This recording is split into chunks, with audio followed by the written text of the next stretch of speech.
कातू दादा ता छो तकलीफ़ कई मोके घुरायो आ मां पाण अचां अब तकलीफ़ करनी थी पई हींअर तव्हां पंहिंजे पेरनि ते बीही आहियो न दादा मां एॾो वॾो माण्हू त न आहियां अगरि तव्हांखे मुंहिंजो एतिरो फिकिर ऐं टेंशन हुयो उहे कमु तव्हां न कयो आहे जेको असांजी कंहिंखे करणा ई न आहिनि कहिड़ा कम बाबा तीरथदास जी न्याणी वारे केस वारो कमु न दादा हुन मालिकनि खे मूं ॾंड ॾोह बि ॾिना आहिनि तीरथदास जी न्याणी सां जेको तो कलूर कयो उहो तोखे करणु न घुरिजे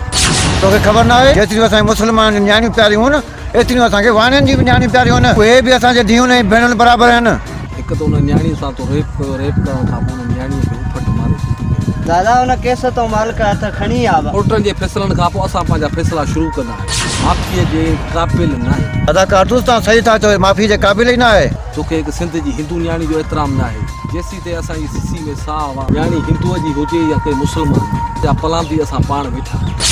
दादा हुन मालिकनि माफ़ कयो आहे रुगो तव्हां मूं ते रहम कयो अगरि जेको हिन कमु कयो आहे छा हुनजे माफ़ी जे लाइक़ु ई आहे जानवर खे त माफ़ी मिली सघे थी दादा हिनखे न माफ़ी खपे दादा असां हर सिंध जी न्याणी जी हिफ़ाज़त करणु ॼाणियूं था हुन हिफ़ाज़त जी सिर्फ़ु माना इहा आहे त तो जहिड़े इंसान खे ज़िंदह रहण जो को बि हक़